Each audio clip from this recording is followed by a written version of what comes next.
Bill O'Reilly here, Friday, February 4th, 2022. You are listening to the O'Reilly Update. Here's what's happening this week in America. COVID subsiding, thank God, in most of the country. Cable news ratings plunge. San Francisco's death spiral continues. A report ranks the most dangerous nations on Earth. Also ahead, listeners sound off, but first, new cases of COVID falling in most parts of the USA. The 7-day average stands at 400,000 infections each day, down from 800,000 3 weeks ago. The positivity rate in hotspots like New York City dropping from 25% in January to 5% right now. To date, at least 75 million Americans have contracted COVID. That's 23% of the entire population. 900,000 have died from the virus. Cable news operations reporting a historic drop in ratings last year. Data from Bloomberg revealing daily viewership at Fox down 34%. CNN down 40%. MSNBC down 30%. A poll from Axios says half of Americans believe journalists mislead their audience on purpose. 6 in 10 say news organizations are more concerned with profit than reporting the facts, which is certainly true. 70% routinely get their information from independent online sources. I recommend BillO'Reilly.com if you can put up with that guy. San Francisco's tourism industry collapsing. Business travel revenue down 93% in the last 2 years. The number of occupied hotel rooms in San Francisco dropping from 1 million in 2019 to just 50,000 this winter. What a catastrophe. Total visitors to San Francisco tumbling from 26 million to 13 million. Why? Robberies there up 30%. Car theft up 750% in many neighborhoods. Progressive values at work. An annual report from International SOS ranks the most dangerous countries on the planet.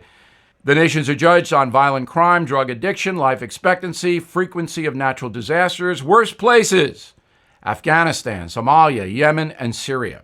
Most peaceful: Greenland, Norway, Japan, Switzerland. The USA coming in at 15 of dangerous places, right between Canada and Australia. In a moment, listeners have their say. Right back. You know, timing the market can be a dangerous game. So if you are holding off on a mortgage refinance, hoping that rates drop, you may want to rethink that strategy. The latest forecast projects a few rate hikes this year, and the first could come as early as March, making now the time to call American Financing. Take advantage of a free, no-obligation mortgage review. Learn about custom loan options that might save you up to $1,000 a month. If you like what you hear, you can pre-qualify free. You may also close in as fast as 10 days. 888-462-9557. That's 888-462-9557. Or visit AmericanFinancing.net. NMLS 182334, NMLSConsumerAccess.org. Time now for the O'Reilly Update message of the day. Listeners sound off. We do this each Friday. You can reach me, Bill, at BillO'Reilly.com, Bill at BillO'Reilly.com, name and town if you wish to opine. Let us go to Dave in Whitehall, Pennsylvania. O'Reilly, you say the Democrats are going to get a tremendous beating in the 2022 elections. But imagine that the Democrats retain both houses of Congress. Will you then admit there was voter fraud? If there is voter fraud, and it's provable, Dave, I'll admit it. But why don't we consider this? In the presidential election of 2020, where the allegations of fraud are centered, there were also Senate and House races. And the Republicans picked up a lot of seats in the House.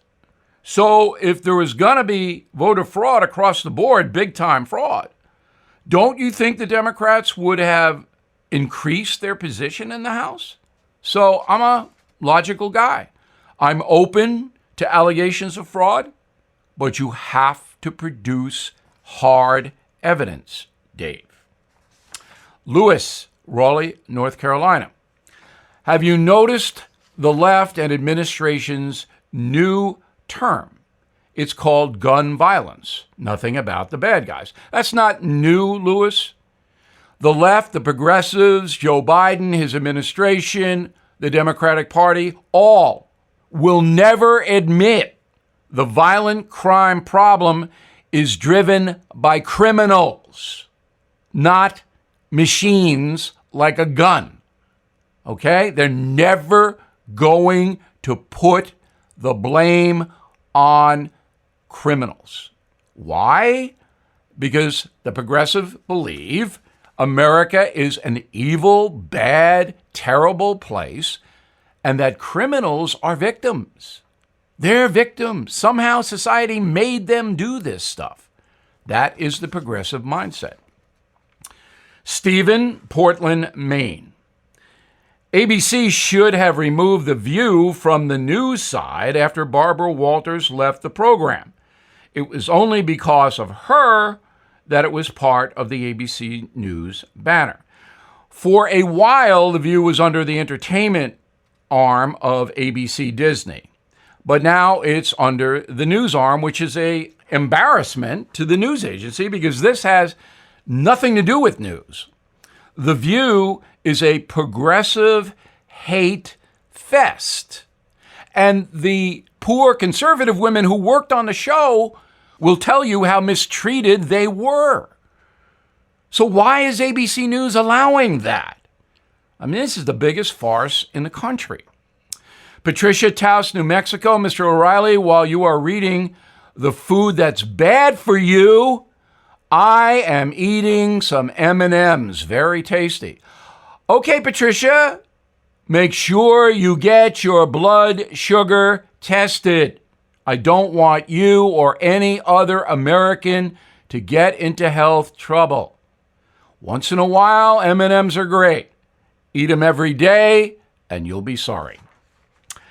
I'm Bill O'Reilly. I approve the message by putting it together. If you'd like more honest news analysis, please visit BillO'Reilly.com, where you can see me on television. In a moment, something you might not know. Bill O'Reilly here. It is time we diversify for the new year. Rate increases are already forecasted. Experts say apartment buildings and condominium values are on the rise. I have told you about NRIA. They have substantial properties already built and selling in top markets. They are targeting competitive annualized returns for investors and have a 15-year track record. This is the year to balance your investments with real estate and invest in a solid foundation. So please call the team at NRIA, and you will be very happy you did. 800-800-1414. That's easy. 800-800-1414. Or you can visit them at nria.net. That's nria.net. An offer of securities is only made by the NRIA Private Placement Memorandum. Read it first. Past performance does not guarantee future results. NRIA is a real estate development firm. Learn more at nria.net. Now the O'Reilly Update brings you something you might not know. On this day in 1787, an armed uprising of furious American farmers against the U.S. government was defeated in Massachusetts. The men then scattered to the far reaches of New England to avoid execution. Here is the story of Shays' Rebellion. After the Revolutionary War, farmers who fought against Great Britain received little compensation. They were poor, and some were starving. At the same time, Massachusetts residents were ordered to pay higher taxes to the state than they had been paying to the British Crown. Boston authorities began to arrest farmers and foreclose on property. After failing to settle the dispute peacefully, locals began targeting government buildings. It was kind of a guerrilla war. Daniel Shays, for whom the rebellion is named, was a farmer who fought in the Battle of Bunker Hill. Within a year, he led a group of 1,500 tax rebels. By January 1787, the Massachusetts governor decided to quell the insurrection using military force. He raised a private army of 2,000 men. The group marched west under the command of former Continental Army General Benjamin Lincoln. On February 4th, General Lincoln's soldiers ambushed Shays' group at their camp in central Massachusetts. The Maine rebellion was crushed. In total, 6 rebels were killed, dozens wounded, 150 arrested. Daniel Shays and the other leaders fled north to Vermont.